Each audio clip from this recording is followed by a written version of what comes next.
kembali lagi kita untuk kali ini via video ya. Jadi kemarin kan saya sudah kasihkan kosakata kan. Nah, dalam kosakata itulah yang harus kalian pelajari, kalian hafal supaya kita bisa masuk ke dalam pola kalimat. Nah, perlu yang kalian ketahui kalau dalam bahasa Indonesia kan pola kalimatnya apa? Itu S P O K. Ini bahasa Indonesia ya. Oke, ini bahasa Indonesia. Oke, ini dalam bahasa Indonesia. Ini polanya. Tapi ingat, kalau dalam bahasa Jepang, itu polanya bukan itu.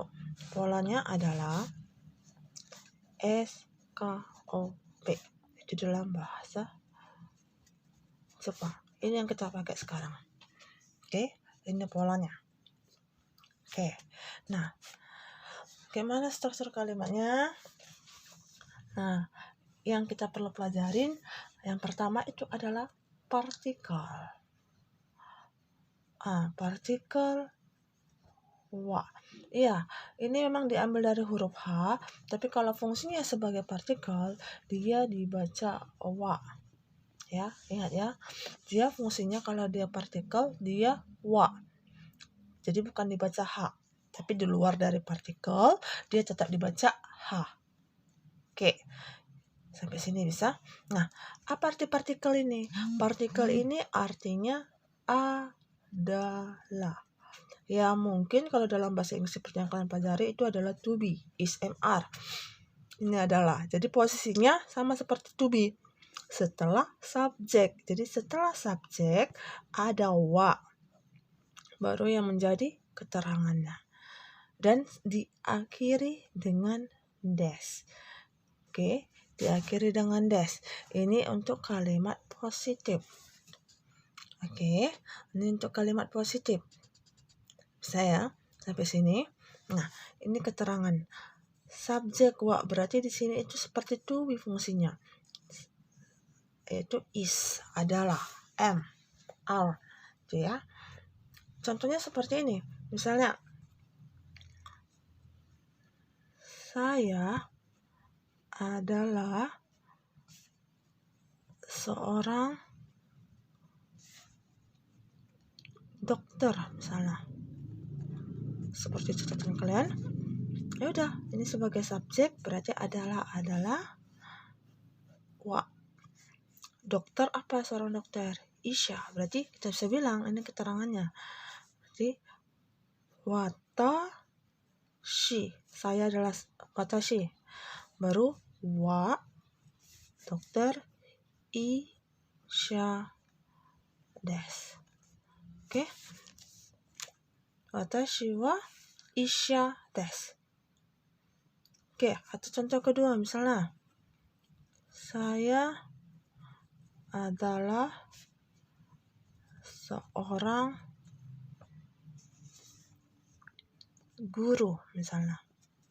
Berarti saya itu adalah watashi, partikel wa, guru adalah sensei desu. Oke, bisa ya. Jadi apa fungsi des ini? Menutup kalimat. Jadi kalau sudah pakai des berarti langsung titik. Nah, ingat titik kita adalah seperti ini. Bukan titik kayak gini ya, bukan. Titiknya adalah bulat tapi dia di bawah. Oke, sampai sini ada yang mau tanya? Nanti kamu silahkan tanya sama saya ya. Oke. Ini untuk kalimat positif. Terus gimana kalau kalimat negatifnya? Ya udah, tetap saya atau siapapun jadi subjek, masukkan dia partikel wa untuk penanda si subjek, baru masukkan keterangan, baru masukkan desnya, kita ganti menjadi ja a ri ma seng. Ini artinya itu bukan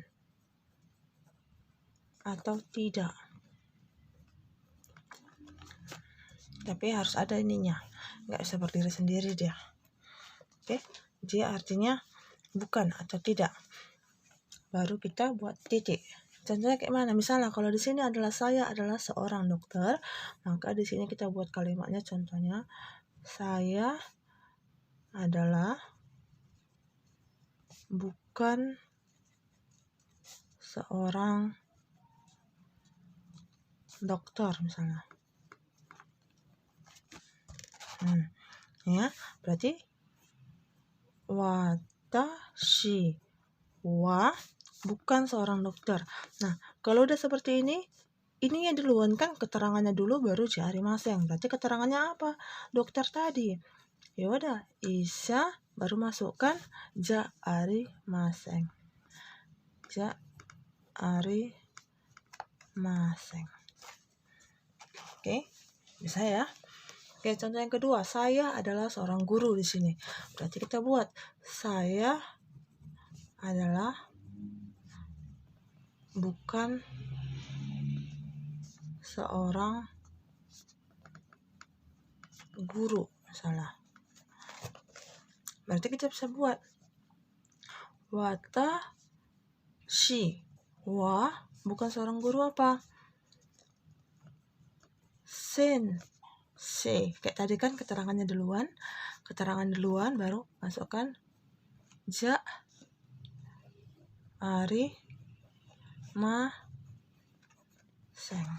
Itulah dia. Ya. Nah, ini adalah untuk kalimat dasarnya. Ini kalimat paling sederhana dalam bahasa Jepang. Oke. Selanjutnya. Tadi udah kalimat positif, udah kalimat negatif. Maka sekarang kita masuk ke dalam kalimat tanya, interrogatif. Nah, sama seperti tadi, subjek wa. Masukkan keterangannya. Tadi des, jaarimasen. Sekarang deska. Jadi sebenarnya yang bertambah itu adalah kanene. Itu untuk membuat menjadi kata tanya ya. Oke, saya biar sekarang oke. Jadi kalau kita bilang tadi pertanyaannya, saya adalah seorang dokter. Berarti saya mau bertanya sama orang, apakah Rina seorang dokter? Ya, sayanya kita ganti dengan nama orang, kan nggak mungkin kita tanya sama diri sendiri kan. Berarti apakah Rina seorang dokter? Oke, ini apakah inilah itu? Subjek, masukkan ke subjek ya. Berarti Rina-san wa, apa yang kemarin kan keterangannya dulu. Yang tadi kan keterangannya adalah dokter. Kemarin kamu catat, berarti isha. Baru masukkan ininya. Inilah dia. Deska. Nah, Rina-san wa isha deska. Apa gunanya sang ini? Ini artinya itu bisa nyonya, nona. Kalau untuk perempuan kan, kalau untuk laki-laki bisa untuk tuan, bapak, ibu, saudara, atau saudari. Kalau kita saudari ini, nah itu dia pakai ini ya. Ini katakana. Oke, Rina-san wa isha desu ka? Bisa ya. Jadi kalau misalnya, ya dia seorang guru atau ya dia seorang dokter, berarti kita pakai dulu hai. Kalau kalian lihat hai, baru kita buka lah. Rina-san wa isha desu. Kalau jawabannya benar. Tapi kalau misalnya tidak, kita pakainya iye. Rina-san wa isha ja arimasen. Itu dia. Iya, Rina-san wa isha ja arimasen. Untuk yang kalau misalnya jawabannya itu negatif. Oke. Itulah dia. Atau kita contoh yang kedua kayak tadi. Kita ganti namanya. Dia adalah seorang guru. Tony misalnya. Apakah Tony seorang guru? Bisa kita taruh ya. Tony sanwa sensei desu ka? Jadi kalau jawabannya yang positif gimana? Kalau misalnya yang positif, ya kita pakai dulu hai, iya. Menyatakan dia benar jawabannya. Ini untuk jawabannya. Hai, Tony sanwa sensei desu. Kalau bukan, iye, bukan iye ya, tapi iye dipanjangin. Tony sanwa